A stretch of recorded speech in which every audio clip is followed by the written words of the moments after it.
দেখুন, ভোটের পর থেকে অন্তরালে টালিগঞ্জের অরূপ স্বরূপ। ৬,০০০-এরও বেশি ভোটে বিজেপির কাছে হারার পর আর প্রকাশ্যে দেখা যাচ্ছে না প্রাক্তন মন্ত্রী অরূপ বিশ্বাসকে বা তার ভাই স্বরূপ বিশ্বাসকে। কিন্তু আজ শটান শিরোনামে আর এক অরূপ স্বরূপ। এই অরূপ আমার দর্শকদের অতি পরিচিত তৃণমূল কংগ্রেসের মুখপাত্র এবং কলকাতা পুরসভার ৯৮ নম্বর ওয়ার্ডের তৃণমূল কাউন্সিলর। দলের শীর্ষ নেতৃত্বের বিরুদ্ধে একরাশ ক্ষোভ উগরে দিয়ে আজ কলকাতা পুরসভার পাবলিক অ্যাকাউন্টস কমিটি থেকে পদটাই ছেড়ে দিল অরূপ। আর সুশান্ত ঘোষ, এ রাজ্যের বেশিরভাগ লোক যাকে ডাক নামে মানে স্বরূপ হিসেবেই বেশি চেনেন, তিনি ছাড়লেন বড় চেয়ারম্যানের পদ। এই দুজনেই আজ একসঙ্গে স্টুডিওতে হাজির। প্রথমেই আমি দুজনকে ডেকে নেব।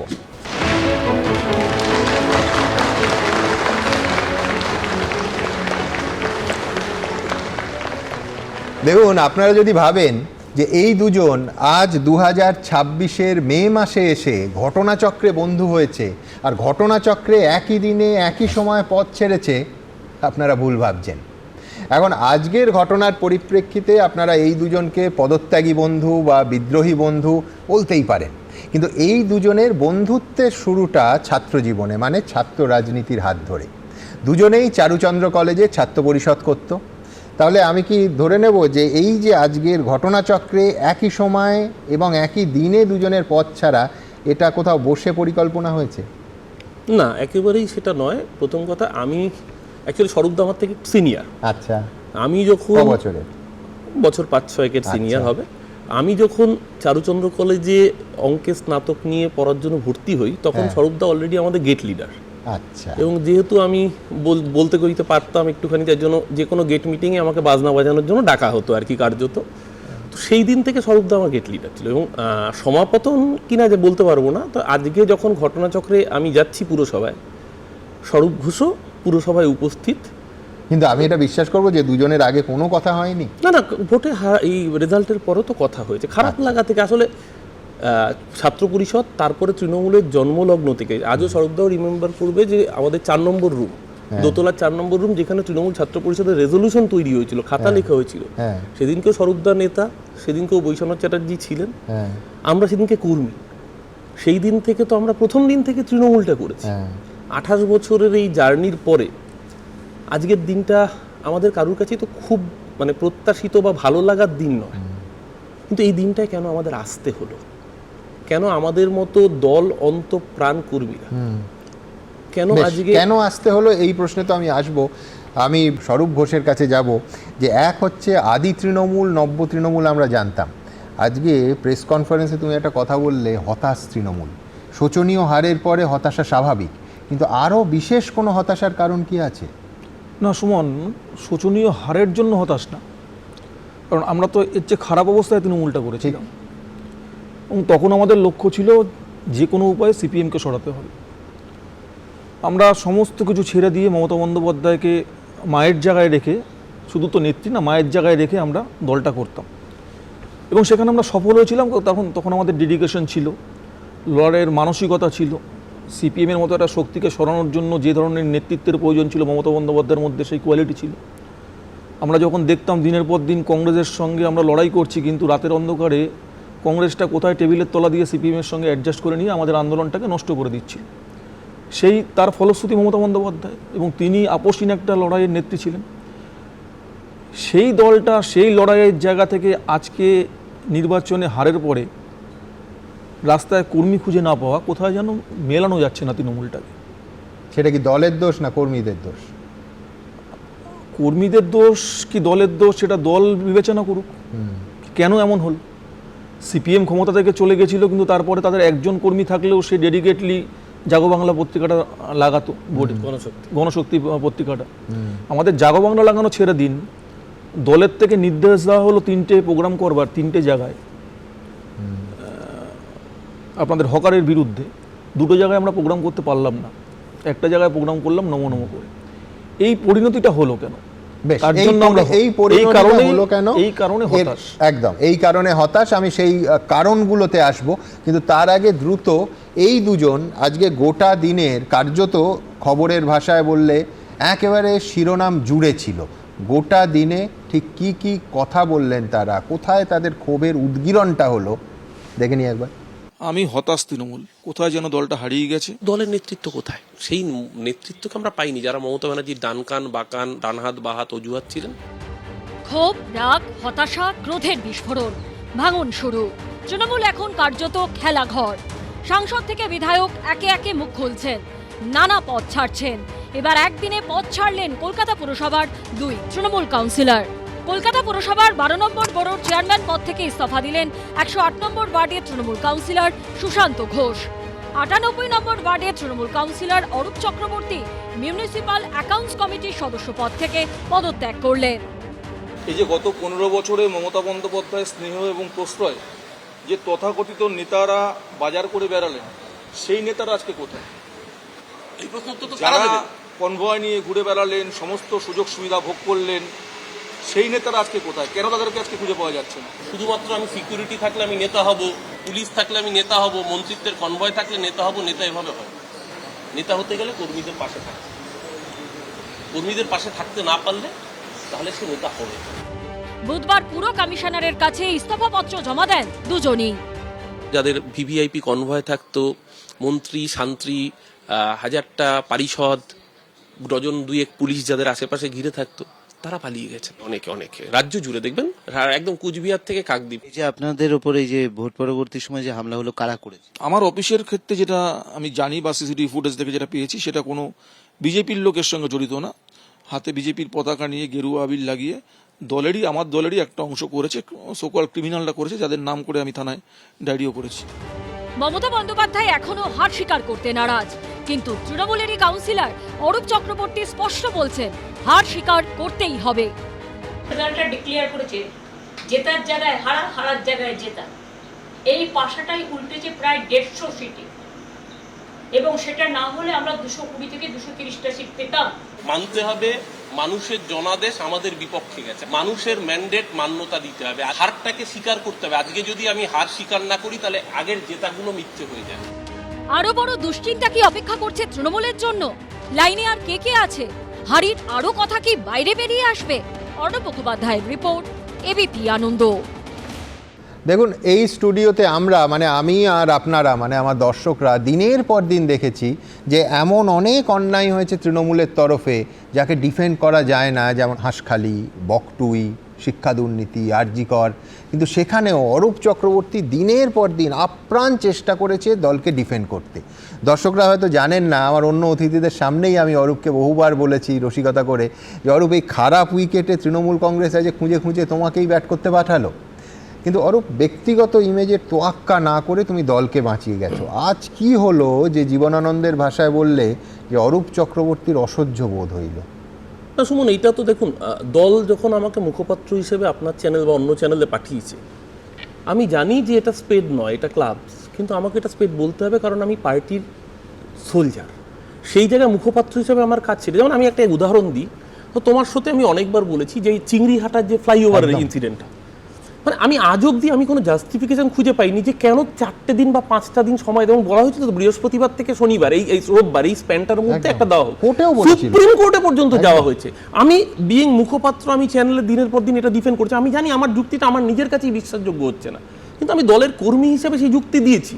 কিন্তু আজকে দেখো, আজকে যখন 5 দিনের মধ্যে কাজটা কমপ্লিট হয়ে গেল, মানুষ শুধু নিজের চোখে দেখতে পাচ্ছেন না। আমি কেন বলছি আজকে হারটাকে স্বীকার করতে হবে, নইলে এত বছরের জেতাগুলো মিথ্যে হয়ে যায়। 2011-র জেতাটা যেরকম সত্যি ছিল, 16-র জেতাটা যেমন সত্যি ছিল, 21 বা 24-এর জেতা যেমন সত্যি ছিল, 26-এর হারটাকেও স্বীকার করতে হবে, নইলে এতদিনের জিতগুলো মিথ্যে হয়ে যায়। আজকে যখন আমি তোমার এই বাক্যটা একটু থামাচ্ছি, সেটা হচ্ছে তোমার নেত্রী বলছেন আমি হারিনি, তিনি পদত্যাগ করতে গেলেন না। এখন মুখপাত্র তো এটা বলতে পারে না যে আমরা হারিনি, তুমি বলছো আমি হেরেছি।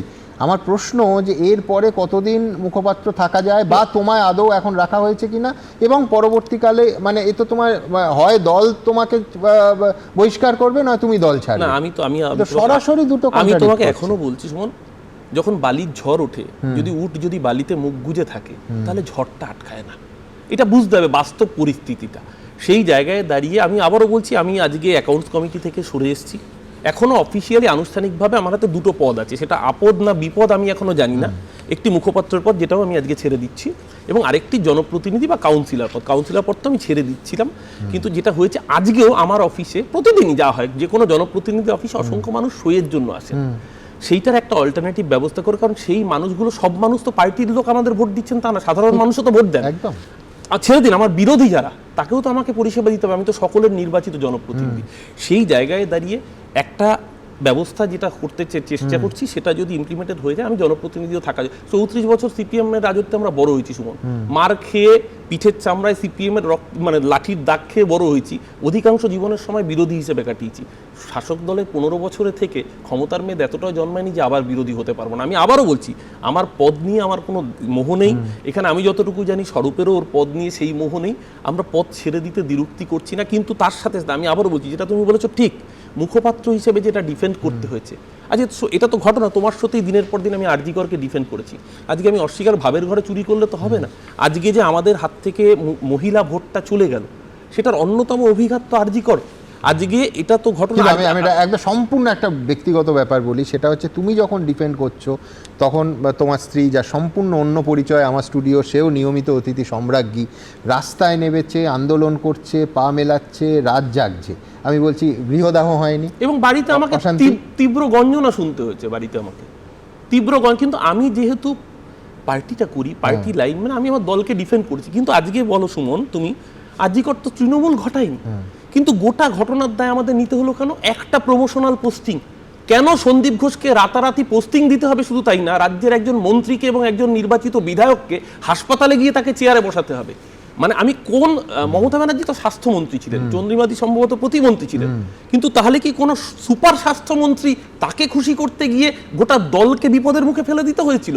আজকে মানুষ কেন আমাদের বিপক্ষে গেলেন? মানুষের মনে ধারণাটা তৈরি হলো যে আরজিকর ইনসিডেন্টের জন্য বোধহয় পেছন থেকে তৃণমূল দায়ী, নইলে তৃণমূল কেন একজন ব্যক্তিকে এরকম প্রমোশন দিতে উদ্গ্রীব হয়ে রয়েছে? এই প্রশ্নের সদুত্তর তো পাইনি, কিন্তু আমরা দলকে ডিফেন্ড করেছি। তুমি বলছো সুপার স্বাস্থ্যমন্ত্রী, তুমি কি উত্তরবঙ্গ লবির দিকে ইঙ্গিত করছো? আমি কোনো লবি জানি না, আমি তো মেডিকেল লাইনের কেউ নই।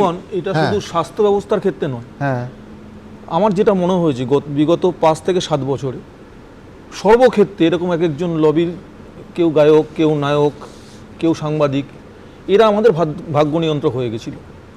এরাই ঠিক করে দিত যে কুচবিহারের কোন ছেলেটাকে দিয়ে কি করানো হবে, কোন ছেলেটা ভালো, কোন নেতা কি কাজ করবে, এটা একদম আইপ্যাক যেমন ছিল, ঠিক করতো। আইপ্যাক যেমন ছিল, আইপ্যাকের সঙ্গে সঙ্গে এক শ্রেণীর লোকরা ছিল যারা নিয়ন্ত্রণ করে দিত। যার কারণে রাজনৈতিক কর্মীরা, শুধু আজকে এই অবস্থা কেন, আজকে কর্মী পাওয়া যাচ্ছে না কেন, রাজনৈতিক লোকেরা আজকে নয়, আজ থেকে অনেকদিন আগেই ঘরে ঢুকে গেছে। যার ফলে তার মানে স্বরূপ ঘোষ টিকিট পাবে কি না, এটা আইপ্যাক বা আইপ্যাকেরও আগে এরা ঠিক করতো, মোটামুটি তাই ধরে নেওয়া যেতে পারে। না, এটাকে একটা সরলীকরণ করে বলি, ধরো পেশেন্ট জানে যে তার রোগ হয়েছে, অসুস্থ, সে ডাক্তারবাবুর কাছে যাচ্ছে, ডাক্তারবাবু মমতা ব্যানার্জি, ডাক্তারবাবুর কাছে গেলে কিন্তু ট্রিটমেন্ট হবে, কিন্তু ডাক্তারবাবু চেম্বারের বাইরে যে কম্পাউন্ডার বসে রয়েছে, সে ডাক্তারবাবুর কাছে পেশেন্টকে যেতে দেবে না, কারণ তার না পছন্দ পেশেন্ট যাতে ডাইরেক্ট ডাক্তারবাবুর কাছে যেতে না পারে, যাতে মমতা ব্যানার্জির কাছে। আমি আপনাকে বলছি শুনুন, এই যে কদিন আগে ধর্মতলায় ধর্ণা হয়েছে, আমার দলের কটা এমএলএ মঞ্চে উঠতে পেরেছে শুনুন?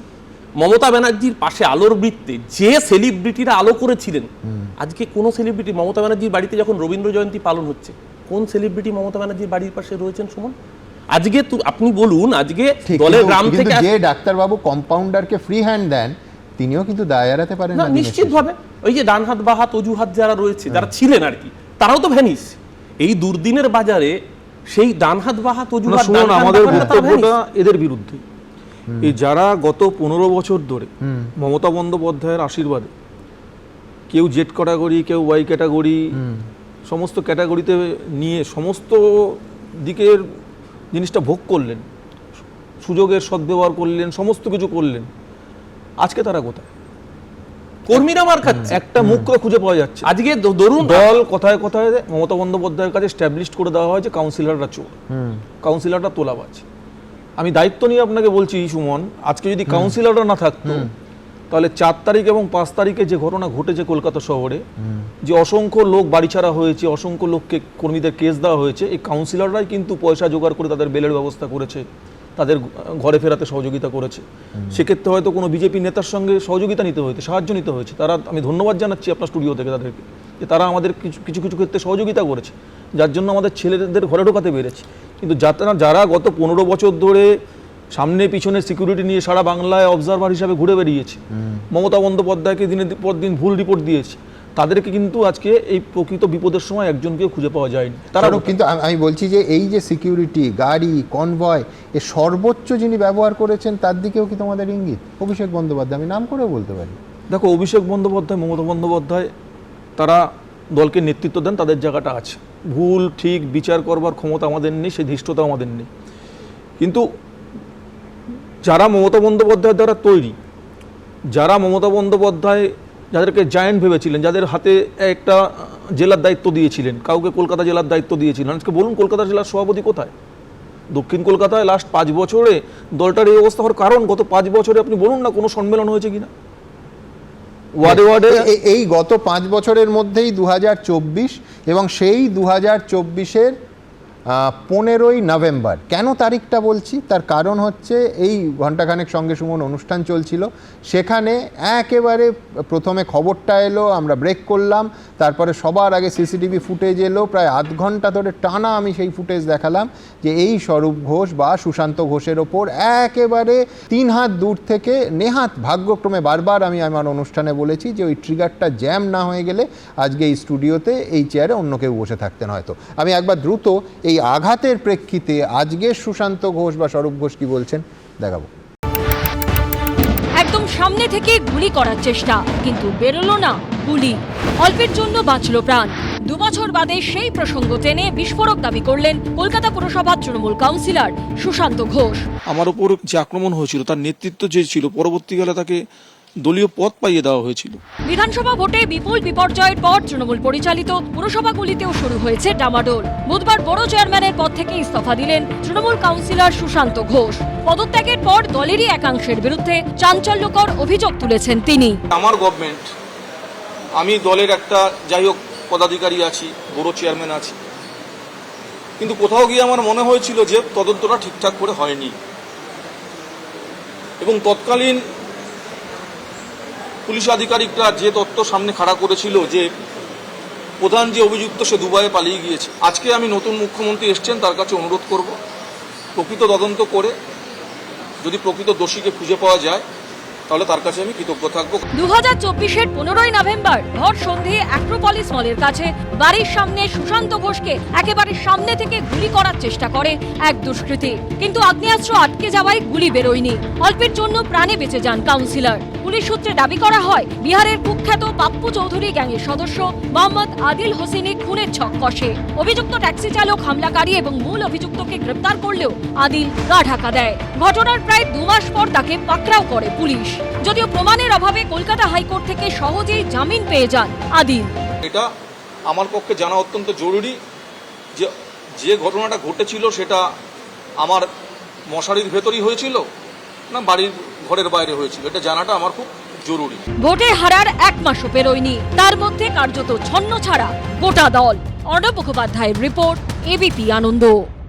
সৌরভ, খুব গুরুত্বপূর্ণ কথা, মশারির মধ্যে হয়েছিল না ঘরের বাইরে হয়েছিল?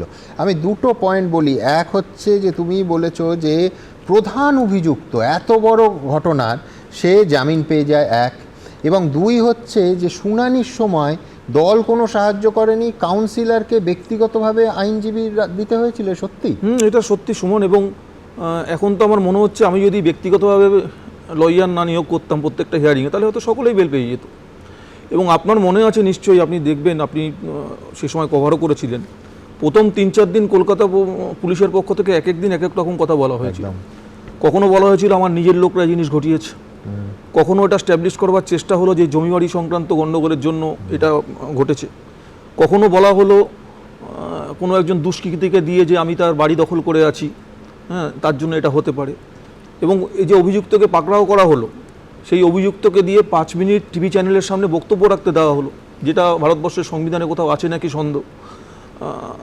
কী প্রমাণ করতে চেয়েছিল সেদিনকে আমি জানি না, কিন্তু অদ্ভুতভাবে আমাকে বলা হলো যে প্রধান অভিযুক্ত দুবাইয়ে আছে, তাকে দুবাই থেকে সে যখন ফেরে কলকাতা বিমানবন্দরে তাকে অ্যারেস্ট করা হলো, কিন্তু তাকে অ্যারেস্ট দেখানো হলো খিদিরপুরের কোনো একটা অ্যাড্রেস থেকে, এবং অদ্ভুতভাবে সে বেল পেয়ে গেল।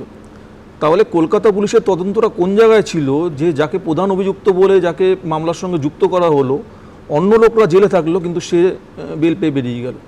তা আমার জানাটা খুব দরকার কারণ আমার পরিবারের সাথে জানা দরকার আমার এই শুভাকাঙ্ক্ষীটা কে, কারণ কেউ না কেউ তো একটা ছিল।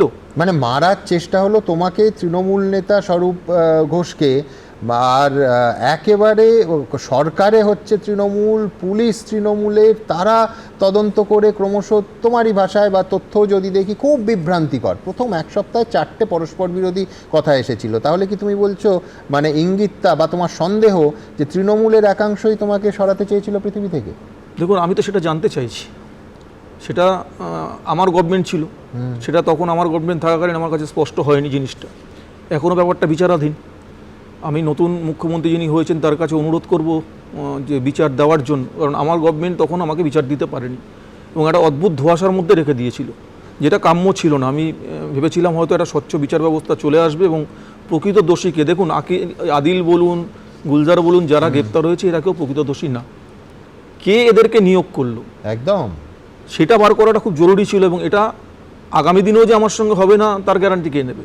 ঠিক, একদম। আমি অরূপের কাছে যাব। আমি একটা বিষয় অন্তত অরূপের ক্ষেত্রে স্বস্তিতে, যে একটা সঞ্চালক হিসেবে আজকে বলতে আমার কোনো দ্বিধা নেই যে বহু ক্ষেত্রে ধরুন আর.জি. করের ঘটনায় অফ ক্যামেরা অরূপ যেটা বলতো, ওর বা বিষয়টা নিয়ে ওর যা ভাবনা, সেটা আমার এবং আপনাদের এবং অন্য অতিথিদের সঙ্গে মিলেও যেত। কিন্তু ঠিকই পার্টির মুখপাত্র হিসেবে সেই দায়বদ্ধতাকে সম্পূর্ণ উল্টো কথা হয়তো অন এয়ার ওকে বলতে হতো, যে আজকে অন্তত অফ এয়ার আর অন এয়ার কথাটা অরূপ মেলাতে পেরেছে। এও তো একটা যন্ত্রণার জায়গা।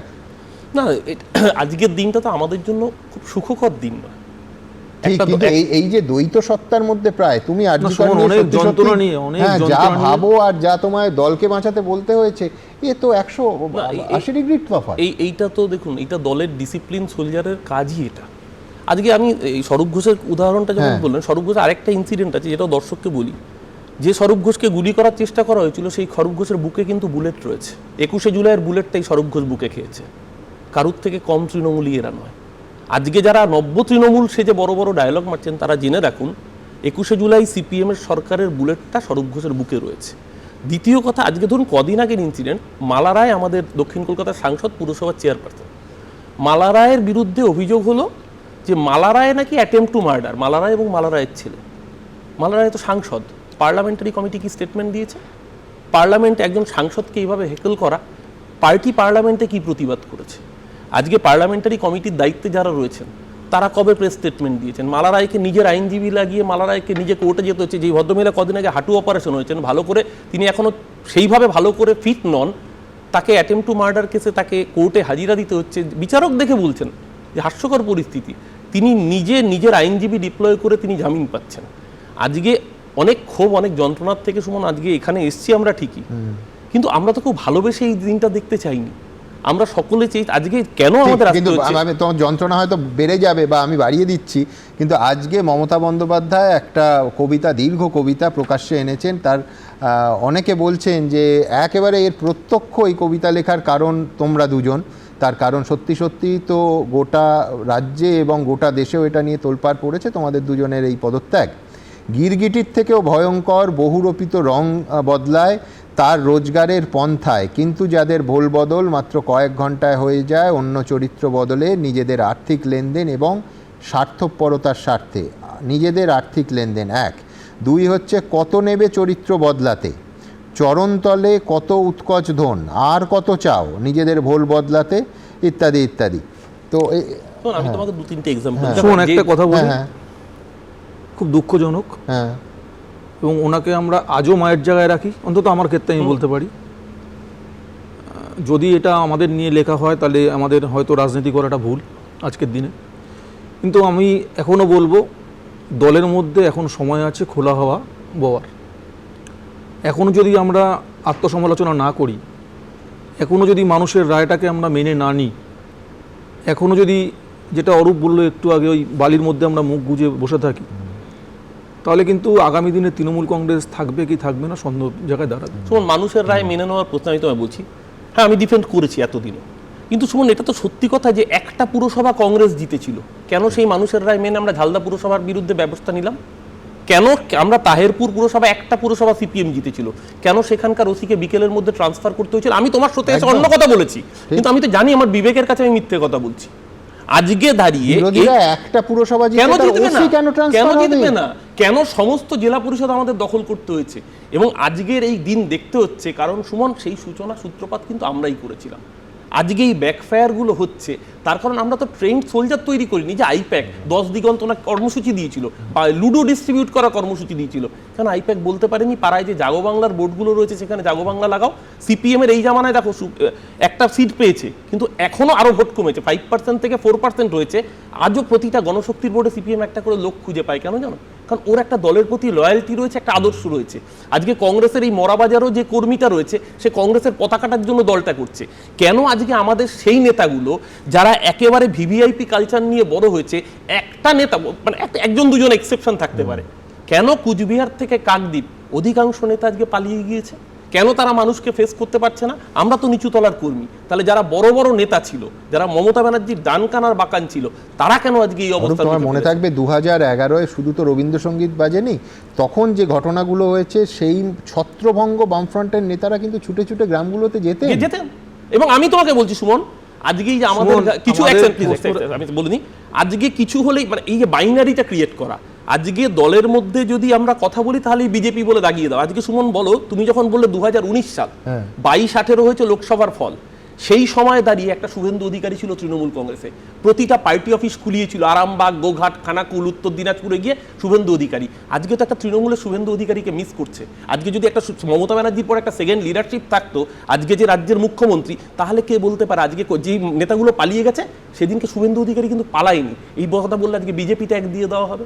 সমস্যাটা এখানে। মমতা বন্দ্যোপাধ্যায়ের পর তাহলে সেকেন্ড লিডারশিপ তৈরি হয়নি, অভিষেক বন্দ্যোপাধ্যায় নয়। না, আমি আবারও বলছি, অভিষেক বন্দ্যোপাধ্যায় পার্টির মধ্যে একটা রিফর্ম আনতে চেয়েছিলেন, সেটা ঠিক না ভুল সে তো ইতিহাস সময় বলবে, কিন্তু অভিষেক বন্দ্যোপাধ্যায় নিশ্চিতভাবে কিছু পদক্ষেপ নিয়েছিলেন, সেটা আমরা যারা ইয়ং জেনারেশন আমাদের মনে হয়েছিল যে এই পদক্ষেপগুলো দলের জন্য একটা কর্পোরেট অ্যাপ্রোচ, ভালো অ্যাপ্রোচ। ঠিক, কিন্তু বারবার তোমরা দুজনেই যেটা কটাক্ষ করছো সিকিউরিটি নিয়ে ঘোরা এবং গ্রামে না যাওয়া, সে তো নেতৃত্বের দিকেই, শুধু তো জেলা নেতৃত্বেরও সেই ভূমিকা ঠিক হতে পারে। কিন্তু আমি অভিষেক বন্দ্যোপাধ্যায়, আমি তো নিজে অভিষেক বন্দ্যোপাধ্যায়ের রাজনীতিকে পছন্দ করছি। আজকে ভাবের ঘর, আজকে পরের দিনই আমি গিয়ে গালিগালাজ দেবো, তাহলে আমার নিজের ক্রেডিবিলিটি কি থাকে? কিন্তু অভিষেক ব্যানার্জির ক্ষেত্রে আমার যেটা অন্তত একটা জিনিস মনে হয়েছে, যে রাজনেতা হন বা রাষ্ট্রনেতা হন না, তার শব্দ চয়নটা খুব প্রয়োজনীয়। কি বাক্য গঠন করব, কি বাক্য ব্যবহার করব, শব্দ হচ্ছে ব্রহ্ম, একবার হাত থেকে বেরিয়ে গেলে ফেরানো যায় না। রাজ্যের নেতা বা রাষ্ট্রের নেতা যে হবে, সে কখনো বলতে পারবে না 4 তারিখের পর ডিজে বাজাবো। তার বলা সমীচীন নয় যে এখানে শ্মশানে চুল্লি হচ্ছে, বিরোধীদের জন্য সেখানে প্রস্তুত থাকুক, এটা রাষ্ট্রনেতার ভাষ্য হতে পারে না।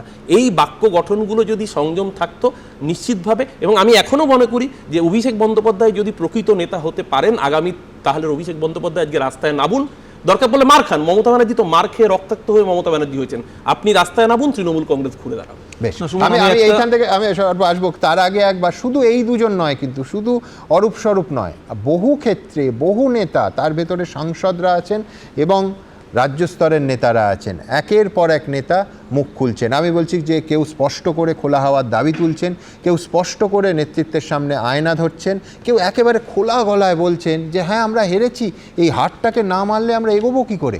পরের প্রতিবেদন। ধরুন 4 তারিখের পর ডিজে বাজাবো বা শ্মশানে চুল্লি তাতে এই ধরনের মন্তব্য গণতন্ত্রে অভিপ্রেত হতে পারে না। অভিষেক বন্দ্যোপাধ্যায় এই স্টেটমেন্টটা সেটা সমর্থনযোগ্য হতে পারে না। 10 বার ফোন করলে একবার ধরতো। আমরা ওই তৎকাল তৃণমূল বা হঠাৎ আসা তৃণমূল না। ভোটে হারার 1 মাসও পেরোয়নি, তার মধ্যেই তৃণমূল প্রায় ছত্রখান। সাংসদ থেকে বিধায়ক, কাউন্সিলর থেকে নেতা, প্রতিটা স্তরে ভয়াবহ চেহারা নিচ্ছে ভাঙন। ওপর থেকে নিচ অব্দি ক্ষোভ আর বিদ্রোহের আগুন। এই তালিকায় সর্বশেষ সংযোজন তৃণমূলের 2 অত্যন্ত পরিচিত কাউন্সিলর অরূপ চক্রবর্তী এবং সুশান্ত ঘোষ। একজন কলকাতা পুরসভার অ্যাকাউন্টস কমিটি থেকে পদত্যাগ করলেন, আরেকজন বড় চেয়ারম্যান পদে ইস্তফা দিলেন। দলীয় নেতৃত্বের সমালোচনা করলেন, বিজেপির শীর্ষ নেতৃত্বের প্রশংসা করলেন। আমি অন্তত এই জায়গায় শ্রমিক ভট্টাচার্য যে স্টেটমেন্টটা দিয়েছেন তাকে সাধুবাদ জানাবো এই কারণেই, কারণ 2021 সালে আমরা কিন্তু এই স্টেটমেন্ট দিইনি। আজকেও যখন এই ধরনের 2-1টা ঘটনা ঘটেছে, রাজ্য বিজেপি নেতৃত্ব তাদের কাছে জানানোর পরে, তারা খবর পাওয়ার পরে, সেক্ষেত্রে কিন্তু তারা অ্যাকশন নিয়েছেন। বেশ কিছু ক্ষেত্রে তারা তাদের দলীয় কর্মীকেও অ্যারেস্ট করিয়েছে। ক্ষোভের রাত ছড়াচ্ছে কলকাতা থেকে জেলা অবধি। দল এখানে অনেক জায়গায় ভুল সিদ্ধান্ত নিয়েছে। কে খাঁটি আর কে নকল 15 বছরে দল ঠিক করতে পারেনি। এই 15 বছরে তৃণমূলের কে খাঁটি, তৃণমূলের কে নকল মমতা বন্দ্যোপাধ্যায় ঠিক করতে পারেনি। ভোটে বিপর্যয়ের পর তৃণমূলের অন্দরে এখন চরম খেই।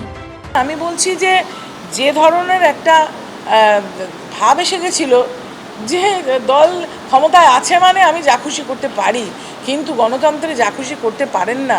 প্রাতিষ্ঠানিক দুর্নীতি যদি হয়ে থাকে তাহলে 4 মের আগে মুখ খুললো না কেন?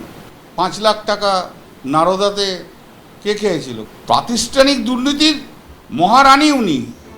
দুর্নীতি থেকে আরজিকর ইস্যুতে ক্ষোভ উগরে দলের সব পদে ইস্তফা দিয়েছেন তৃণমূল সাংসদ কাকুলি ঘোষ দস্তিদার।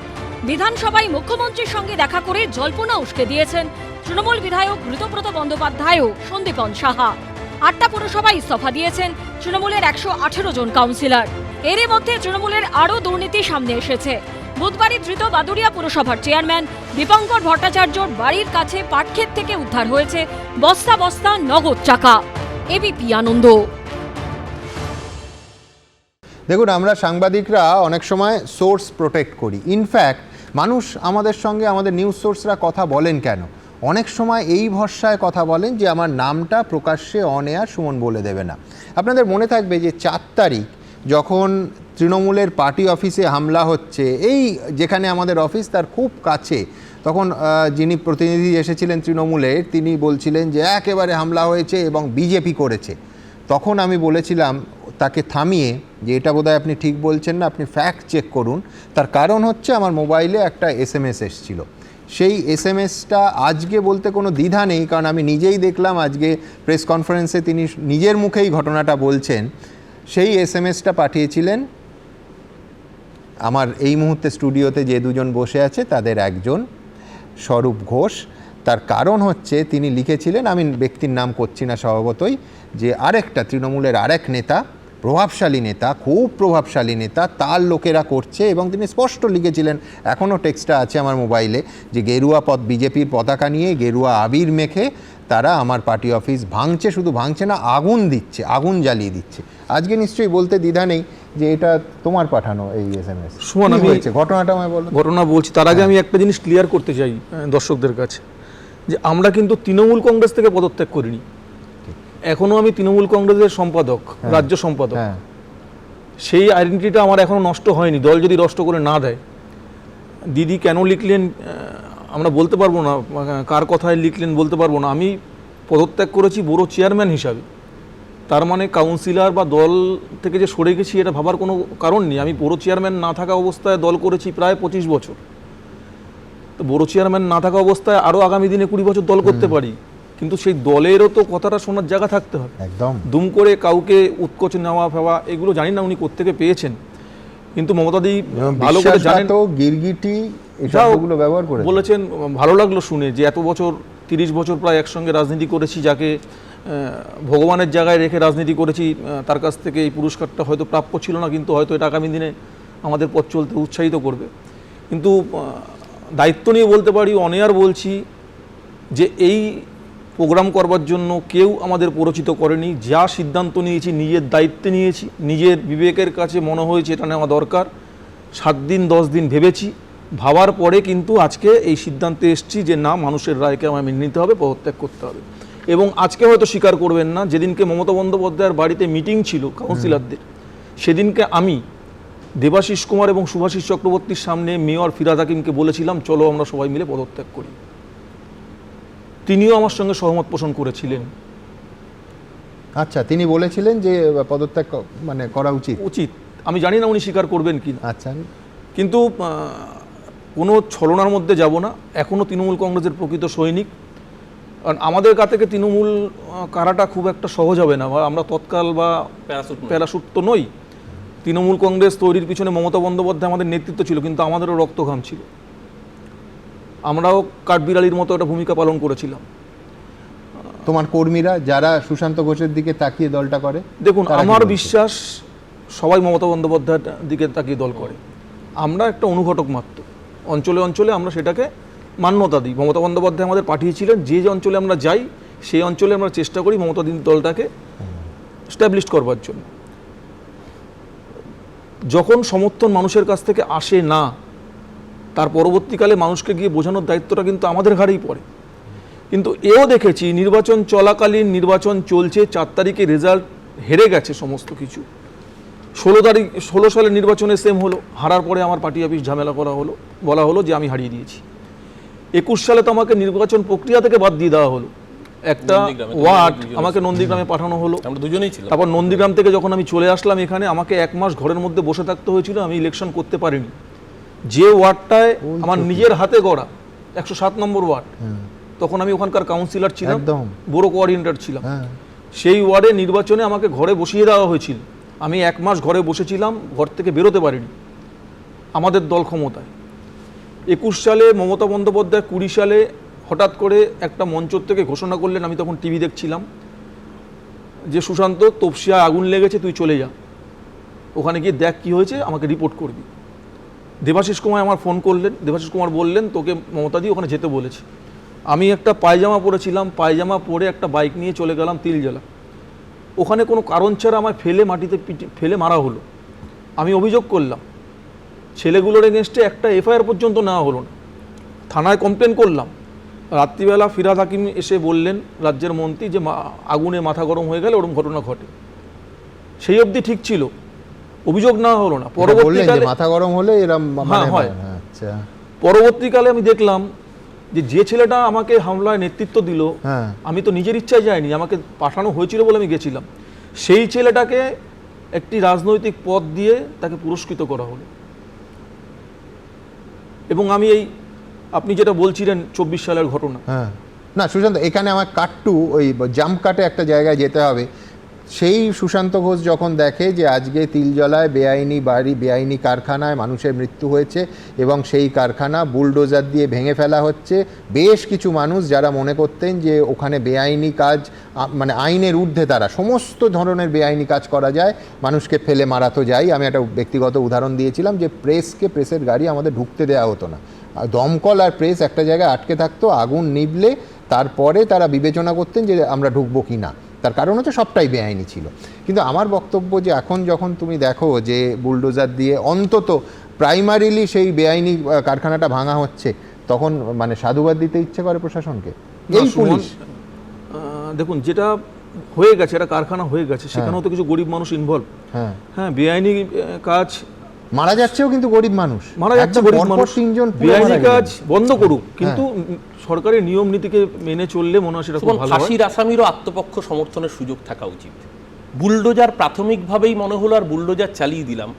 আমার মনে হয় এইটা করলে পরে, যে তুমি মাঝে মাঝে বলো না যে যদি 10 জন মধ্যে 9 জন অপরাধী থাকে, তারাও ছাড়া পেয়ে গেল, একজন নিরপরাধ যেন শাস্তি না পায়, সেই ন্যূনতম জায়গাটুকু কিন্তু গণতন্ত্রে রাখা উচিত। দিনের পর দিন যদি স্যাংশন প্ল্যান ছাড়া বাড়ি কারখানা তৈরি হয়, তাতে বিপন্ন হয়। কিন্তু আমি বলছি, তুমি স্বরূপ বিপন্ন হব না, বিপন্ন হচ্ছে সেই মানুষগুলো যারা ওখানে থাকছেন এবং আমি সুমন তোমার কথার সাথে একমত।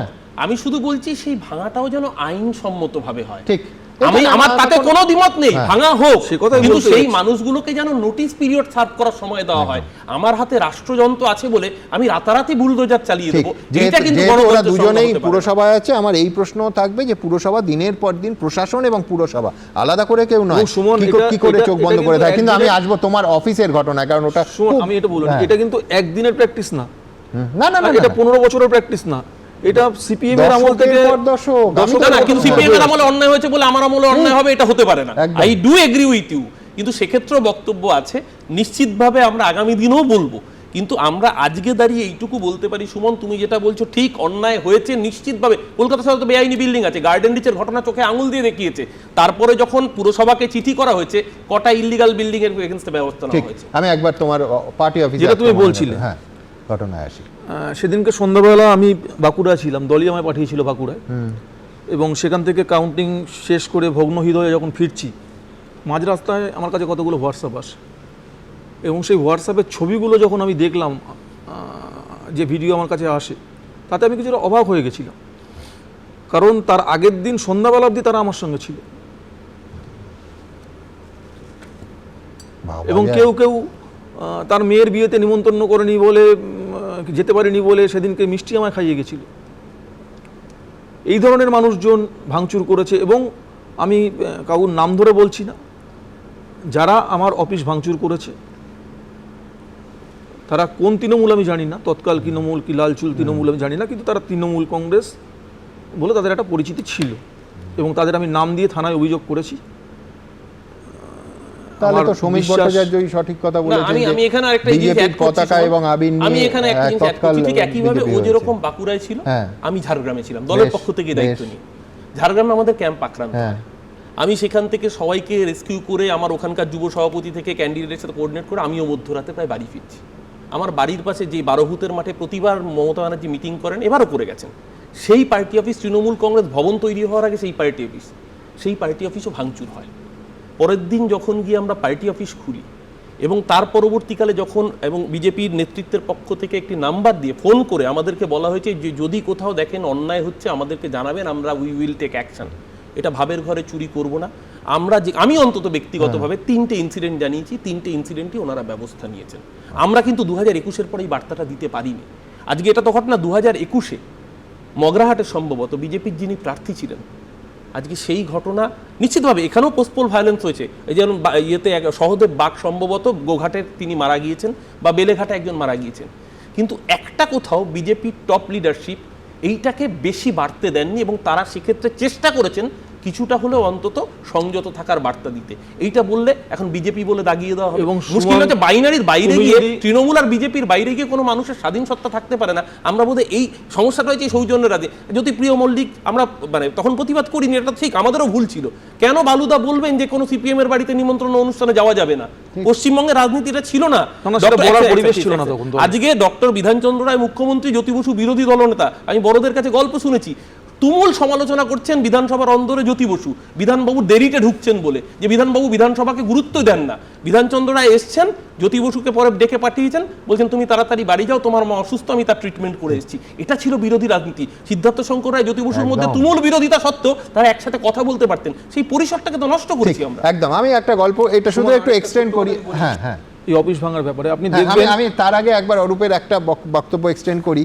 জ্যোতি বসু চলে গেছেন, এই ইনফ্যাক্ট এই চ্যানেলে, এই স্টুডিওতে সরাসরি সিদ্ধার্থ শঙ্কর রায়ের আমি সাক্ষাৎকার নিচ্ছি।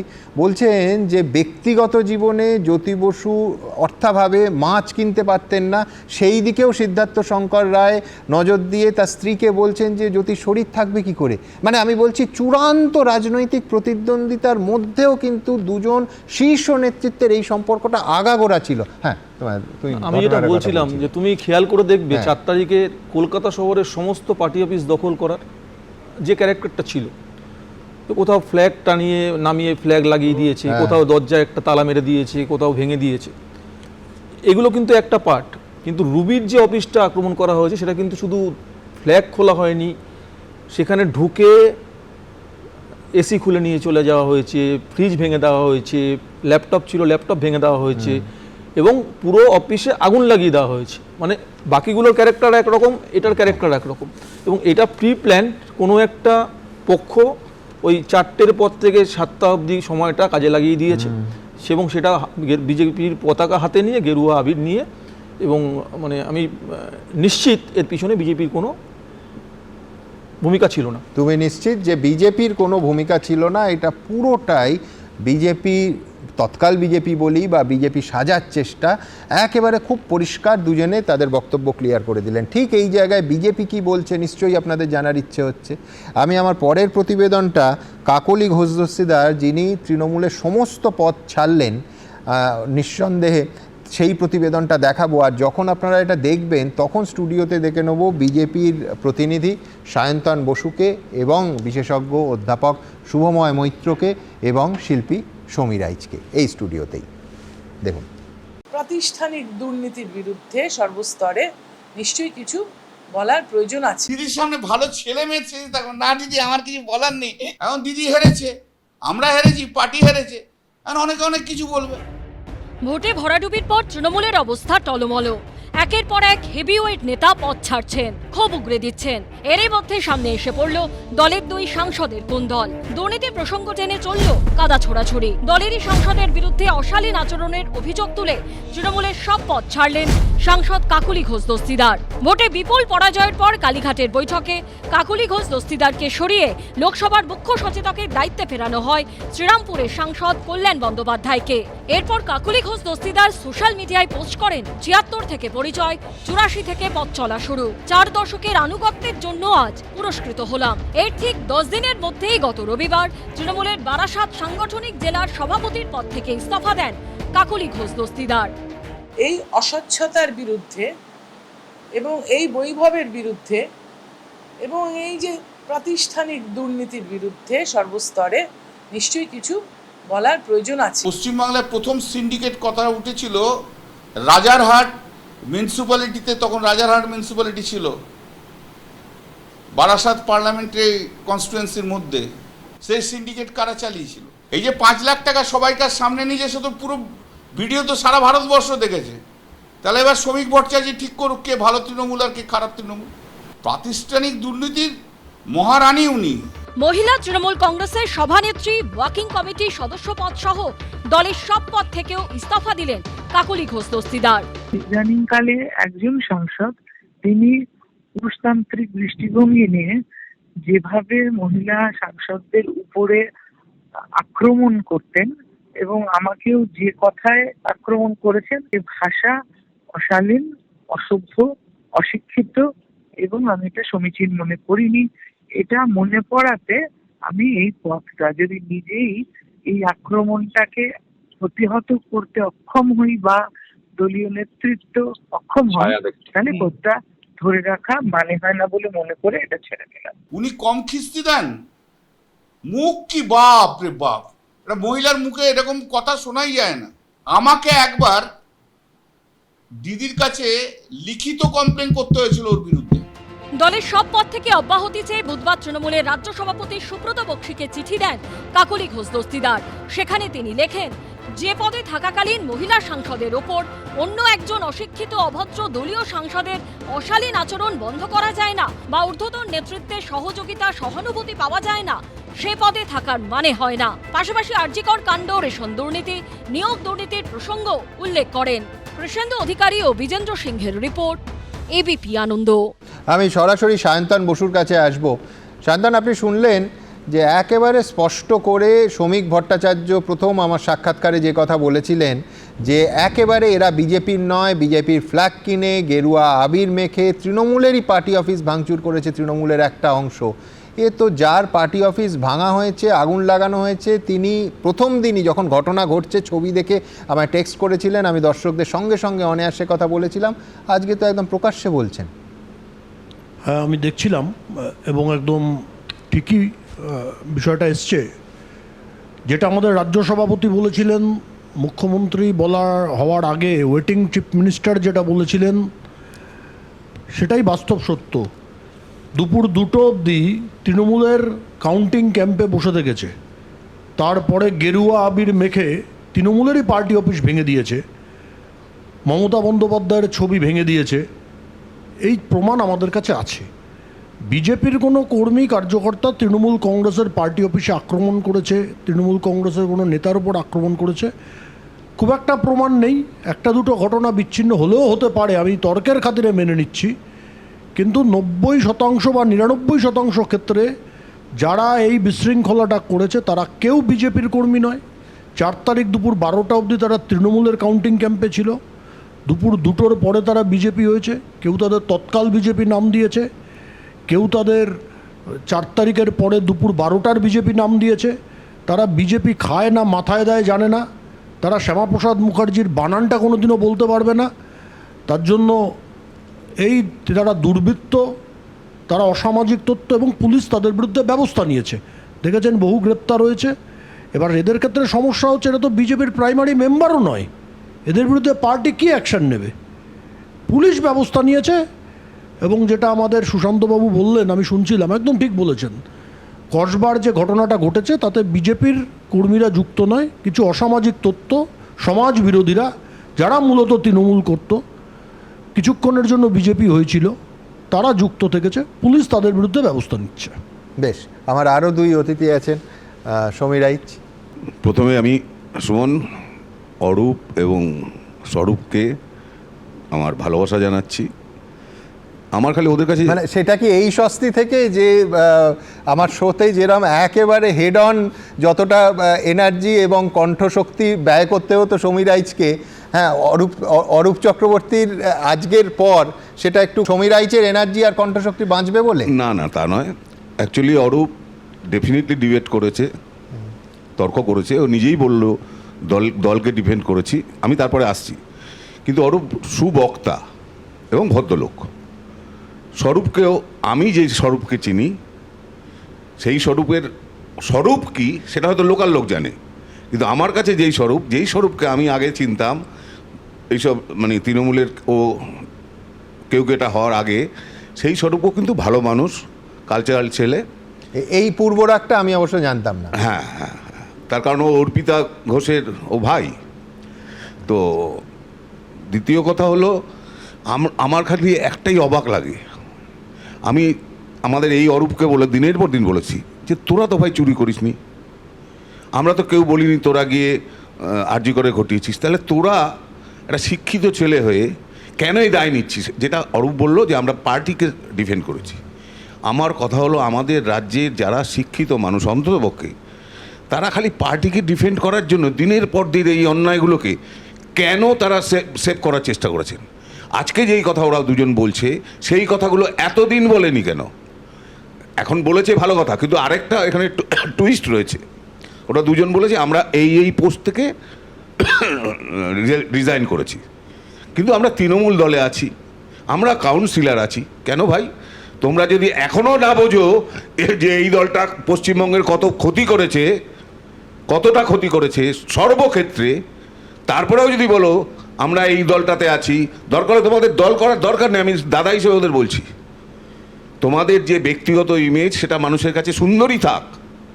তোমরা কেন ওই কুৎসিত যারা তুলেছে দিনের পর দিন, যারা মানুষকে পিটিয়েছে, যারা মানুষের উপরে অবিচার করেছে, অন্যায় করেছে, দিনের পর দিন গ্রামে গঞ্জে যারা মানুষের বাচ্চাদের শিশুদের খাদ্য চুরি করেছে, যারা বরুণ বিশ্বাসের মতো ঘটনার অভিযুক্ত, যারা কামদুনির যারা অভিযুক্ত তাদের বাঁচায়, তাদের হয়ে কেন ভাই কথা বলেছো? এখনই বা কেন বলবে? বেশ, অরূপ।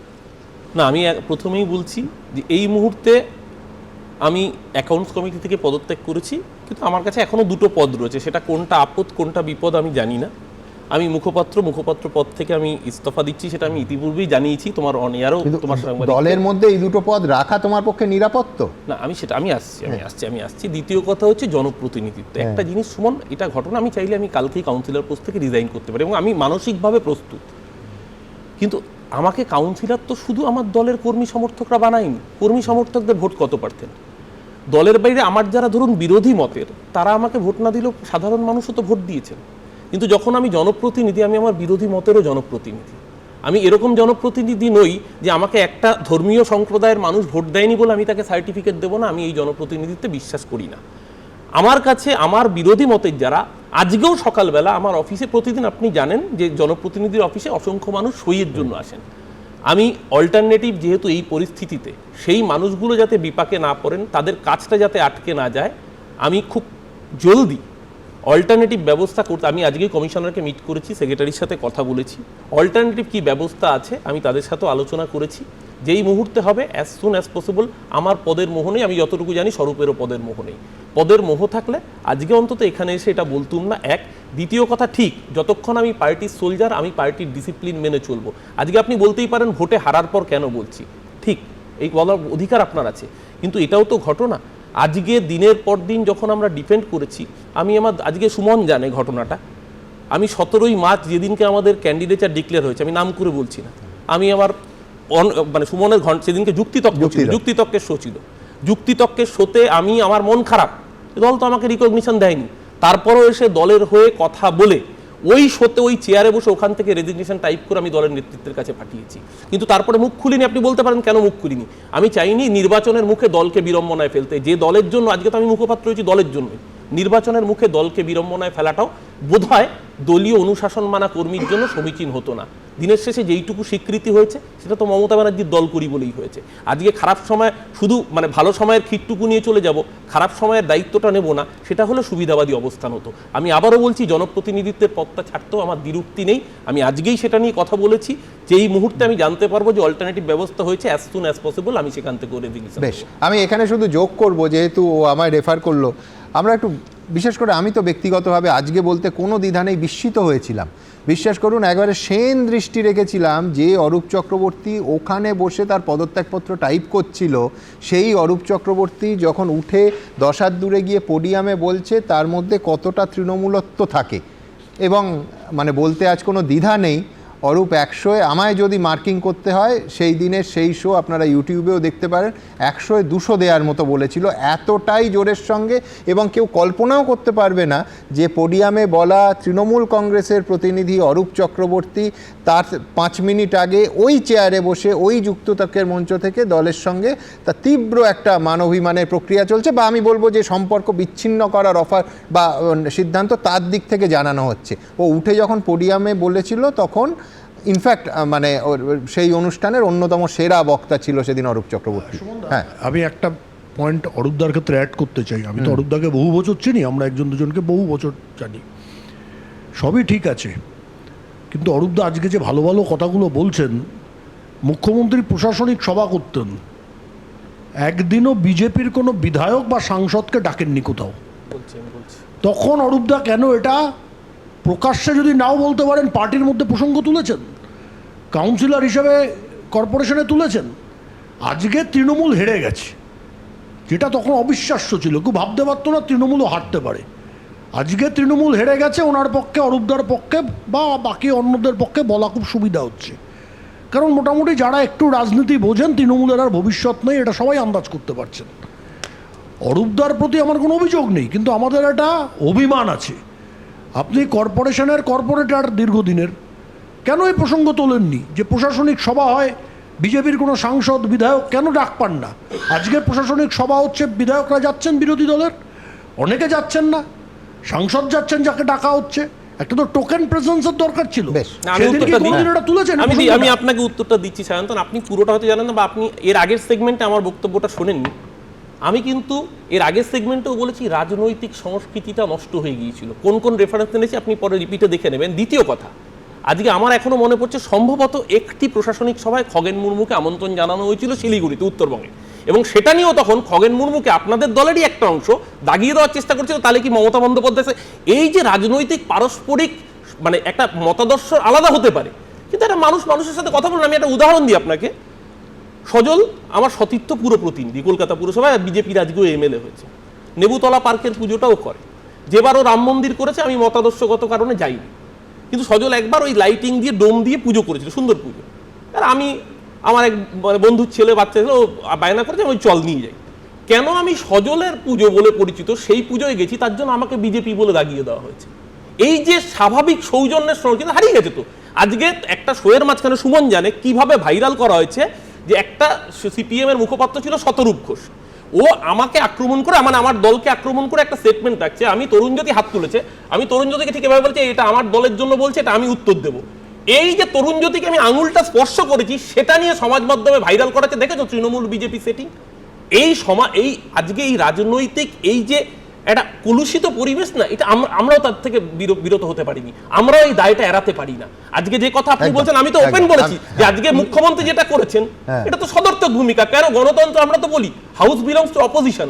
আজকে যেটা মুখ্যমন্ত্রী ডেকেছেন তার বৈঠকে যদি সাংসদ বিধায়করা যান, তাতে তো চেয়ারম্যান বাউসুদের কথা ধার করেই তারা বলতে হবে এটা থাউজেন্ড ফ্লাওয়ার ব্লুম। একদম। একটা শুধু আমি যোগ করব, সেটা হচ্ছে এক হচ্ছে দল এবং দল যে সংস্কৃতি প্রচার করে তাতে রাজনৈতিক সংস্কৃতির অবক্ষয়, কিন্তু মুখ্যমন্ত্রী যে সভাটা দেখেন সেটা প্রশাসনিক সভা। আমি বলছি দল তার আদর্শ তার মতাদর্শ ঠিক ভুল গোল্লায় যেতে পারে, কিন্তু মুখ্যমন্ত্রী সবার গোটা রাজ্যের, যার ফলে সেই প্রশাসনিক সভায় সবাইকে ডাকাটা এটা কিন্তু প্রশাসক হিসেবে রাজধর্মের অংশ, শুধু নৈতিক দিক থেকে নয়, এটা প্রশাসকের কর্তব্য। হ্যাঁ না, আমি সুমিতদার কথার উত্তরটা দিই। সুমিতদা যেটা বললেন যে আজকে কেন মুখ খুলছেন, আগে কেন বলেন, সুমিতদার নিশ্চয়ই খেয়াল আছে গত 15 বছরে আমাকে যতটা না অন্য রাজনৈতিক দলের সঙ্গে লড়তে হয়েছে, তার চেয়ে বেশি লড়তে হয়েছে আমার নিজের দলের সঙ্গে, একটা অংশের সঙ্গে, এবং তার জন্য বারংবার আমাকে অনেক বিড়ম্বনায় পড়তে হয়েছে। আপনারা জানেন, আপনি সুমিতদা আমার সঙ্গে 2011 সালে আমি সুমিতদাকে পল্লব কীর্তনিয়া, সনাতন নিন্দা এই সমস্ত লোকগুলোকে খুঁজে খুঁজে সব তৃণমূলের পক্ষে মিটিং করাতাম। সুমিতদা আমাদের হয়ে কসবায় অনেক মিটিং করে গেছিল, সে জায়গায় যাচ্ছি না। দেখুন, প্রতিবাদ আমরা করেছি, যে জায়গায় দাঁড়িয়ে প্রতিবাদ করেছি তার জন্য অনেক সাফার আমায় করতে হয়েছে। আমি সাউথ ক্যালকাটার যুব প্রেসিডেন্ট হয়েছিলাম, মেয়াদ ছিল 3 মাস। আমি রাজ্যের সেবা দলের চেয়ারম্যান হয়েছিলাম, মেয়াদ ছিল 6 মাস। আমি এমআইসি হয়েছিলাম কলকাতা পৌরসভার, মেয়াদ ছিল 2 বছর। আমাকে অনেক সাফার করতে হয়েছে, কিন্তু দল করি, মমতা বন্দ্যোপাধ্যায়কে সেই জায়গায় রেখে দল করি, যার জন্য প্রতিবাদের যে জায়গাটা ছিল, যেটা আপনি আজকে বলছেন, সেই জায়গাটা ওখানে ছিল না, সেটা বলতে পারিনি আমরা, মানে বলার পরিবেশ ছিল না, বলতে পারিনি। কিন্তু তার মানে এই নয় যে আমরা বলিনি, আমরা বলেছি, অনেক কথাই বলেছি, এবং তার জন্য অনেক বিড়ম্বনা আমাদের সহ্য করতে। আরেকটা জিনিস বলছি, তুমি একটা ঘটনার সাক্ষী, আমি বলি এই প্রসঙ্গে, তোমার মনে থাকবে আমি তো বলছি যে দ্বিধানীয় আরজি করকে তো ডিফেন্ড করেছি দলকে। তারপরে যেই মুহূর্তে দলের মিডিয়া সেলের দায়িত্ব চেঞ্জ হলো, সবার আগে বহিষ্কার করা হলো কাকে? এই অরূপ চক্রবর্তীকে, যে অল আউট মমতা ব্যানার্জির হয়ে লড়লো গোটা এপিসোডে। সবার আগে বহিষ্কার কাকে করতে হলো? ব্যান কাকে করে? এবিপি আনন্দ সহ সমস্ত চ্যানেলকে অফিসিয়ালি টেক্সট করে জানিয়ে দেওয়া হলো যেন অরূপ চক্রবর্তী চ্যানেলে না যায়। এই দিন তো আমাদের দেখতে হয়েছে। আজকে তারা কোথায়? আজকে যারা সেদিনকে ওই টেক্সটগুলো করেছিল, সেই ডানকান বাকানরা কোথায় আজকে? তারা তো পালিয়ে গেছে সবার আগে। আজকেও আমরা মাটি কামড়ে বসে রয়েছি, কর্মীগুলোকে চেষ্টা করছি বাড়িতে ফেরানোর। বহু ঘটনা আমায় সাক্ষী মানছে। আরেকটা ও মানার আগেই আমি বলে রাখছি, যেটা আমি আজকে বলবো না, ভবিষ্যতে কখনো বলবো। ওই যে যুক্তিতক্কের মঞ্চে যে ঘটনাটা হয়েছিল, ওর একটা পরবর্তী অধ্যায়, পরবর্তী পর্যায়েও আছে, কিন্তু সেটা আজকে তোলা থাক, একদিনে সমস্ত এক্সক্লুসিভ দেওয়া ঠিক নয়। শুভময়দা। শুনবাবু, মানে আমরা রাজনৈতিক পথ পরিবর্তনের কথা আমাদের জেনারেলাইজড ওয়েতে আসতে হবে, এবং অরূপবাবুর সঙ্গে তো প্রচুর আলোচনা হয়েছে, অত্যন্ত সুবক্তা, এবং আজকেও মানে এই আলোচনায় বারবার করে যদি অরূপবাবু বা স্বরূপবাবুর কথা ব্যক্তিগতভাবে আসে, তাহলে আলোচনাটা হয়তো অনেকটা ছোট হয়ে যাবে পরিধিটা। তবে অরূপবাবু আজকে যখন বলছেন তৃণমূল বললে ছেড়ে দিতে পারি, আমার বারবার মনে হচ্ছিল সেই গানটার কথা, যদি বলো আরি তোমাকেও ছেড়ে দিতে পারি। তবে অন্যদিকে আমি আমার একটা লাইনটা বলে দিন আমার জন্য, যদি বলো কোনো আমি রাখবো না, ওটা আপনি বলবেন। তা বাড়ির থেকে যখন বেরোচ্ছিলাম, শুনুনবাবু, আপনার এখানটায় তো খুব ঠান্ডা থাকে, তা আমার একটা নোংরা জ্যাকেট আছে আর কি। তা আজকে বেরোনোর সময় দেখলাম যে বাড়ির লোক মনে করেছে যে ওটা এমনই গন্ধ হয়েছে বা ওটার রঙটা এমন হয়েছে যে ওটা সাবান জলে চুবিয়ে রেখে দিয়েছে। তা আমি আজকে পরে আসতে পারিনি সেই জন্যে। তা এখন আমাকে সিদ্ধান্ত নিতে হবে যে ওটা পরিষ্কারভাবে কাঁচা টাচা হলে শুকিয়ে ওটা পরেই আসবো, নাকি অন্য আরেকটা জ্যাকেট কিনবো বা জোগাড় করার চেষ্টা করবো। ওয়াশিং মেশিনে না বালতিতে, সেটা ঠিক করতে হবে। এবার এই যে রাজনৈতিক ভাবনার যে এটাকে যদি আমরা জেনারেলাইজড একটা জায়গায় নিয়ে গিয়ে ফেলি, তাহলে হচ্ছে আমরা বহুবার আলোচনা করেছি, অরূপবাবুও ছিলেন, আপনারাও শুনেছেন বিভিন্ন সময়, যে তৃণমূল কংগ্রেস দলটা যেহেতু মতাদর্শের ভিত্তিতে নয়, যেমন বিজেপি, সিপিআইএম, এমনকি কংগ্রেস দল যাদেরও আমরা মধ্যপন্থী বা একটু বাদিক ঘেঁষা বলতে পারি, তৃণমূল কংগ্রেস সিপিআইএমকে সরানোর জন্য একটা দল, এবং যে দলটিতে অতি বামপন্থী থেকে একেবারে অতি দক্ষিণপন্থী মানুষ একসঙ্গে থেকেছেন, কোনো মতাদর্শ গড়ে ওঠেনি। সিপিআইএমকে সরানোটা তাদের উদ্দেশ্য ছিল, সফল হয়েছে। কার রাজনৈতিক উদ্দেশ্য সফল হয়েছে? যারা বিজেপি যেমন তারা চায় বামপন্থীরা কম আসন পাক, খুব স্বাভাবিক, বামপন্থীরাও চায়। ফলে তৃণমূল কংগ্রেসের কিন্তু এমন কোনো একটা মতাদর্শগত বাঁধন নেই যে জায়গায় এই মানুষগুলিকে তৃণমূল কংগ্রেসে থাকতে হবে। ফলে আমরা যারা রাজনীতি বিশ্লেষণ করি, যারা রাজনীতির ছাত্র, যারা রাজনীতির সামনেটা দেখতে চাই, ভুল করি বহুবার, দেখতে চাই যে তৃণমূল কংগ্রেসের কি দাঁড়ায়, নন্দীগ্রামে তৃণমূল কংগ্রেস প্রার্থী কে হন, কত ভোট পান। ফলে প্রশ্নটা অরূপবাবু স্বরূপবাবুর চেয়ে আরও অনেক বিস্তৃত, যে তৃণমূল কংগ্রেস যদি না থাকে তাহলে এই মানুষগুলোকে সিপিএম নেবে না, কংগ্রেসে তাদের যাওয়ার সুযোগ আছে, বিজেপিতে তাদের যাওয়ার সুযোগ আছে, নতুন দল গড়ার সুযোগ আছে। সুতরাং আমাদের কাছে আগামী দিনগুলোতে যে মূল প্রশ্নটা আসবে, যেটা ব্যক্তিগত প্রশ্ন নয়, যে প্রশ্নটা হচ্ছে যে তারা কি করছেন, এবং এক একটি ব্যক্তি মানুষ তার যে রাজনৈতিক ভাবনা তার সঙ্গে মিলেই তো দল হয়। সায়ন্তন বাবুদের দল বা সিপিএম বা তৃণমূল, প্রত্যেকটি দলের মধ্যে অন্তর্দ্বন্দ্ব আছে, তার সুবিধে অসুবিধে আছে, আবার একটা দল বদলও আছে। এবার একটা দল যখন ভাঙছে, অর্থাৎ নিউক্লিয়ার যেমন দুটো জিনিস হয়, আপনি দেখবেন নিউক্লিয়াসের মধ্যে কিন্তু প্রোটন নিউট্রন একসঙ্গে চেপে থাকে, ফলে একটা দল এক জায়গায় থাকতে পারে। আবার এমন অনেক ঘটনা ঘটে বাইরের থেকে, একটা সামান্য ঘটনা ঘটার পর সেটাই কিন্তু নিউক্লিয়ার ফিউশন বা ফিশন, এই ধরনের যে আলোচনাগুলো, একটা বিরাট বিস্ফোরণ হয়। এবার তৃণমূল কংগ্রেসের ক্ষেত্রে এটা কিন্তু আমরা গেস করেছিলাম, আগামী দিনে এখন যেটা গেস করতে পারছি না, যে তৃণমূল কংগ্রেস যদি ডিসইন্টিগ্রেটেড হয় তাহলে কিভাবে কোন মানুষ বা কোন দল কোন কোন দলে যাচ্ছেন, কোন জায়গাটা নিচ্ছেন। এমন হতে পারে আবার অরূপবাবুরা নতুন তৃণমূল কংগ্রেস রাখলেন এবং সেখানে অরূপবাবুরা নেতা হলেন। আমি আবার বলছি, অরূপবাবুটা কিন্তু একটা এক্সাম্পল মাত্র, কিন্তু সাধারণভাবে সামনের দিনে পশ্চিমবঙ্গের রাজনীতিতে ঠিক কি হতে চলেছে সেটা নির্ভর করবে তৃণমূল কংগ্রেস নেতৃত্বের ডিসইন্টিগ্রেশন। এবং শেষ কথা যেটা, সেটা হচ্ছে মতাদর্শ না থাকলেও একটা দল সৎ থাকতে পারে। ফলে সময়ের যে জায়গাটা, বেলা 12টা 4 মে, যেটা সায়ন্তনবাবু দুটো বললেন একটু, যাই হোক সমীপবাবু 12টা বলেছেন, এই যে বেলা 12টার আগে এবং পরে এই যে ক্যালকুলাস এলো কেন? সময়ের সঙ্গে স্পেস এবং মানুষ তাদের যে পরিবর্তন, তলায় যে ওই ডেল-টি ডেল-এক্স এগুলো দিয়ে, অর্থাৎ এক জায়গা থেকে অন্য জায়গায় যাওয়া, একটা সময় থেকে অন্য সময় যাওয়া, এই পরিবর্তন থাকবে বলে না তো ক্যালকুলাসের দরকারই হতো না। ফলে এটা যেটা আমরা দেখছি, এটাকে বলে রাজনীতির কলনবিদ্যা, এবং এটা আমরা আগামী দিনে নজর রাখবো কি হতে চলেছে। একদম। আমি শুধু যেটা শুভময়দা গেস করতে পারেননি, মানে তথ্য ছিল না বলে, সেটা হচ্ছে এই মুহূর্তেই গোটা আলোচনাটা রাজ্যসভার সাংসদ সুখেন্দু শেখর রায় দেখছেন এবং তিনি এই স্টুডিওতে এই আলোচনায় যোগও দিয়েছেন। আমি সরাসরি একবার সুখেন্দুদার কাছে, বুলুদার কাছে যেতে চাইব, কিন্তু তার আগে আমি অরূপের উত্তরে আসব, তারপর সরাসরি, তার কারণ সুখেন্দু শেখর রায় কালকে তার এক্স হ্যান্ডেলে একটা বাক্য লিখেছেন, পশ্চিমবঙ্গের মানুষ অসহনীয় নৈরাজ্যের পরিস্থিতি শেষ করে দিল। এবং সুখেন্দু শেখর রায়ের একটা টানাপোড়েনের অতীতও আছে। মানে একদিকে যেমন 3 বারের এমপি, 2011 সাল থেকে তৃণমূলের রাজ্যসভার সাংসদ, যার কার্য 3য় টার্ম চলছে, এখনও 2029 সাল অবধি সুখেন্দু শেখর রায়ের টার্ম আছে, কিন্তু আরজিকর পরবর্তী সময় সম্পূর্ণ অন্য আরেকজন সুখেন্দু শেখর রায়ের পরিচয় আমরা পেয়েছি। আমি সরাসরি বুলুদার কাছে চলে যাব।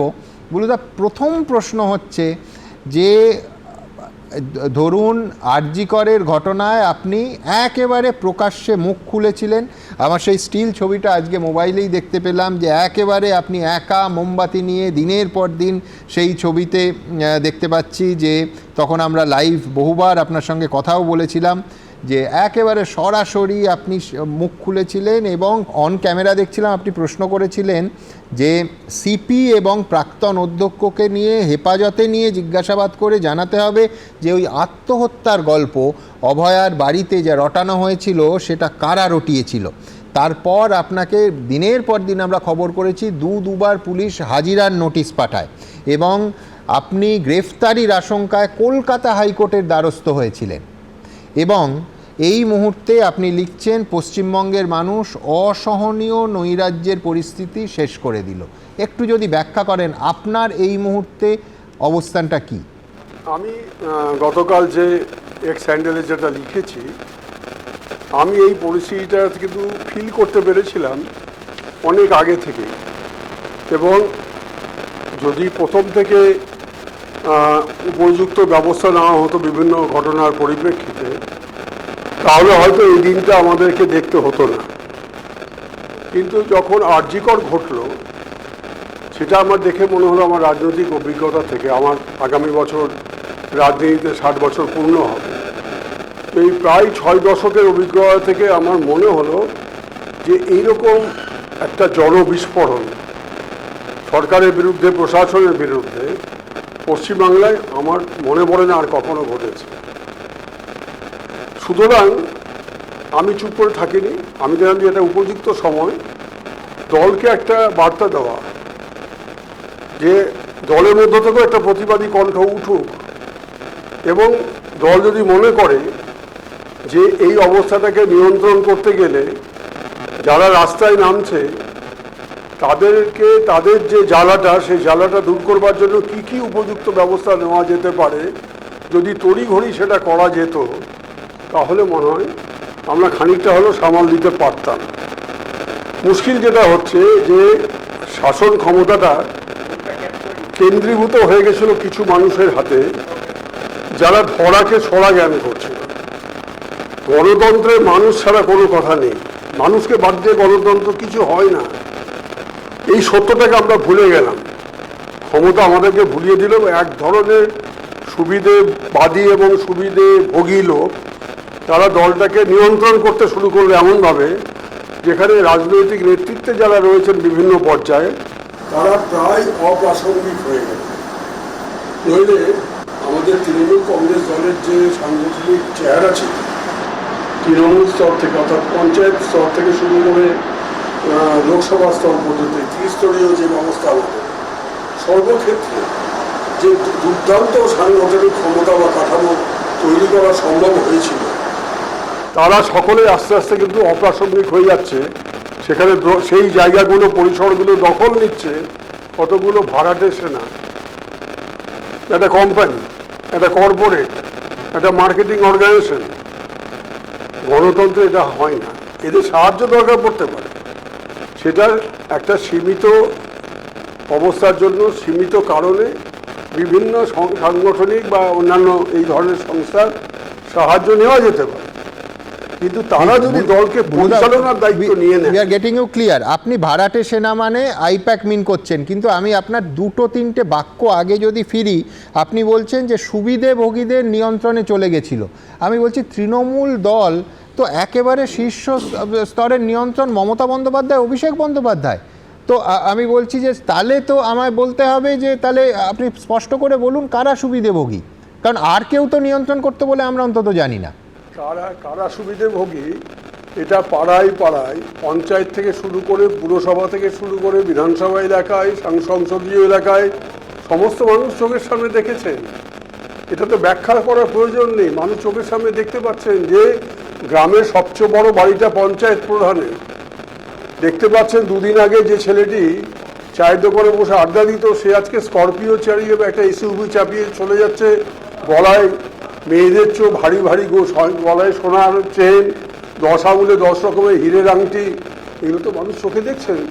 একদম মানুষ চোখে দেখছেন, কিন্তু আমি বলছি জেলায় জেলায় এই এক ছবি, এটা কালীঘাট বা ক্যামাক স্ট্রিট জানতো না আপনি বলছেন? মানে এই ছবি আপনি যথার্থ বলেছেন, এ তো সর্বত্র জেলায় জেলায় পাড়ায় পাড়ায়, কিন্তু সেই ছবি বছরের পর বছর একটা ছবি চললো, কেউ জানলো না। না, কেউ জানলো না, এটা তো ভাবার কোনো কারণই নেই। সবাই জানে, সবাই দেখতে পাচ্ছে।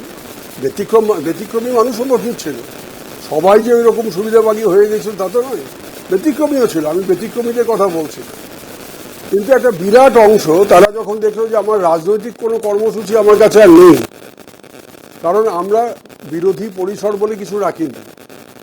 সিপিএম শূন্য হয়ে গেল, কংগ্রেস শূন্য হয়ে গেল।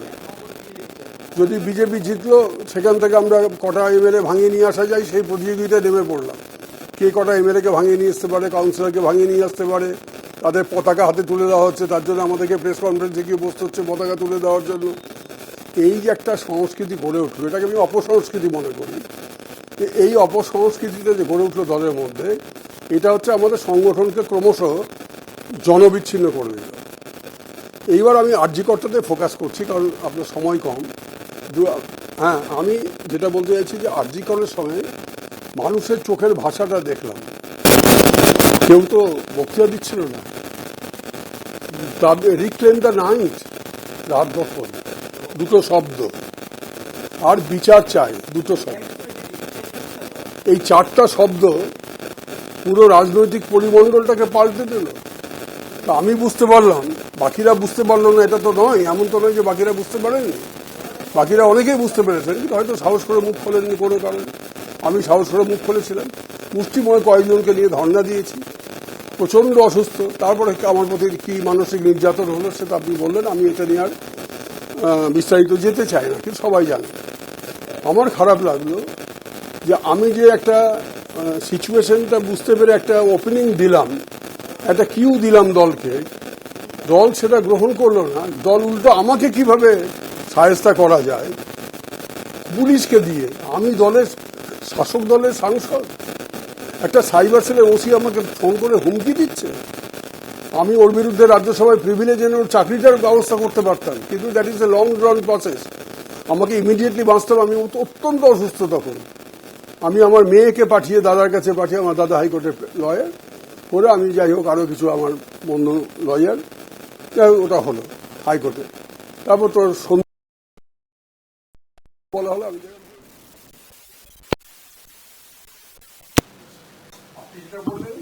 সেটা একটা ওদের গায়ে বেশি জ্বালা ধরলো। কারণ পুলিশ কমিশনার, আচ্ছা পুলিশ কমিশনারের দায়িত্ব নেই এই ঘটনাটাতে? আপনার কি মনে হয়?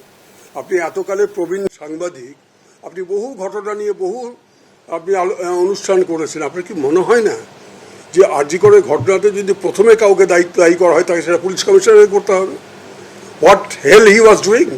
ঠিক, কিন্তু তার পরের প্রশ্নটাই হবে যে তৎকালীন পুলিশ মন্ত্রীরও দায়িত্ব আছে, কমিশনারের তো ডেফিনেটলি আছে, পুলিশ মন্ত্রীরও দায়িত্ব ছিল।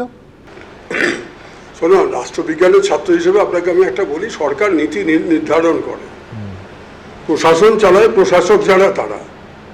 সুতরাং প্রাথমিক দায়িত্ব হচ্ছে যারা প্রশাসন চালাচ্ছে তারা। সেই ব্যুরোক্রেসি, আমাদের দেশে ব্যুরোক্রেসি হচ্ছে অল পাওয়ারফুল।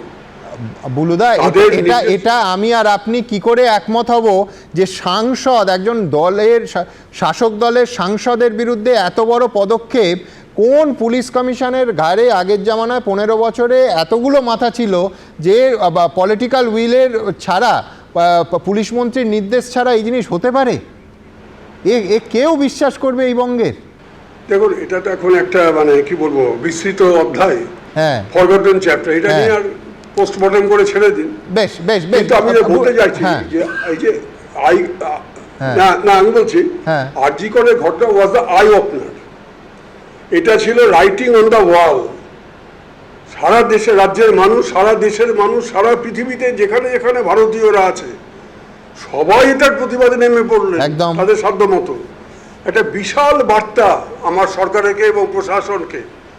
তারপরেও আমরা দেওয়াল ভাঙছি, তারপরে প্রমাণ লোপাটের চেষ্টা করছি, তারপরে কাউকে সাসপেন্ড করছি না। যদি সিবিআই এসে ওসিকে ধরছে তো সেই ওসির ফ্যামিলিতে গিয়ে সান্ত্বনা দিচ্ছি, দল বেঁধে গিয়ে লালবাজারে উপরতলার লোকেরা গিয়ে চিন্তা করবেন না, আপনার স্বামী ঠিক আছে, ভালো থাকবে, আমরা ব্যবস্থা নিচ্ছি, এবং তিনি কিছুদিন পরে পেয়ে গেলেন, বেল পেয়ে গেলেন। তো এই যে প্রক্রিয়াটা কোনো মানুষ এটাকে ভালোভাবে নেয়নি।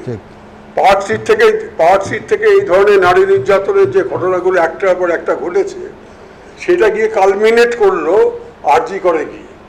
এটা পুঞ্জীভূত ক্ষোভের বহিঃপ্রকাশ। আমি সেই সময় বলেছিলাম আপনার চ্যানেলে, একদম একদম আর একটা কথা বলেছিলাম যে এটা একটা দ্রোহকাল। এই শব্দটা বলেছিলাম, এটা দ্রোহকাল। এই দ্রোহকালের বার্তা যদি শাসক না বুঝতে পারে, সেই শাসকের পতন অনিবার্য। আমি সেই রাইটিং অন দ্য ওয়ালটা পড়তে পেরেছিলাম বলে আমি বলবার সাহস করেছিলাম। আমি খুব অসহায় অবস্থায় পড়েছিলাম। তারপরে আমি সেগুলো ব্যক্তিগত কোনো ব্যাপারে আমি যাব না, কিন্তু তারপর আমাকে সাইড করে দেওয়া হলো, আমাকে আইসোলেট করে দেওয়া হলো, আমি দলে ব্রাত্য হয়ে গেলাম, বিচ্ছিন্ন হয়ে গেলাম। তারপর আবার একটা ওয়ার্কিং ফর্মুলা আনা হলো, যাই হোক। কিন্তু এবারেও আমি নির্বাচন আগে বুঝলাম যে পথে নির্বাচনটাকে আমরা পরিচালনা করছি, ঠিক আছে, এসআইআরটা একটা অভিনব পদ্ধতিতে নির্বাচন কমিশন বেঙ্গলে লাগু করছে। এর পেছনে নিশ্চিতভাবে রাজনৈতিক উদ্দেশ্য ছিল এবং আছে। সেইটাকে নিয়ে আমরা মানুষের মধ্যে যতটা প্রচার করলাম, আদালতে গেলাম, তার ফল কী হলো? কিছুই হলো না। মানুষ হতাশ হয়ে পড়ল।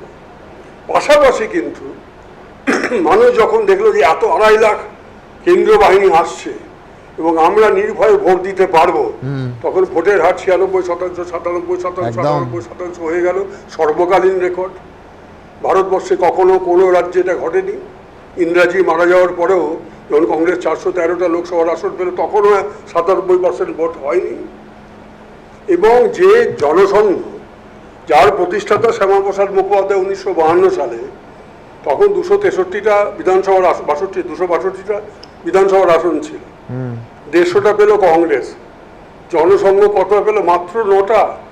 বামপন্থীরা পেল 56টা, হিন্দু মহাসভা পেল 4টে। সেই বিজেপি আজকে 208টা আসন নিয়ে পশ্চিমবাংলার মসনদে বসেছে। এটা কি হাওয়াতে হয়ে গেল নাকি? এটা ম্যাজিক। মানুষ বিকল্প চাইছিল।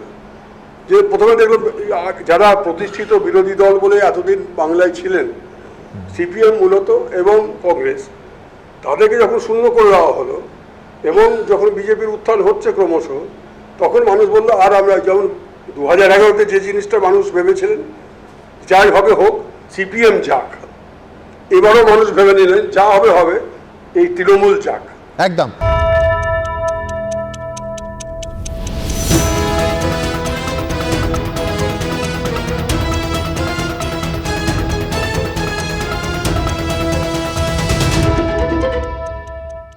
এবিপি আনন্দ, এগিয়ে থাকে, এগিয়ে রাখে।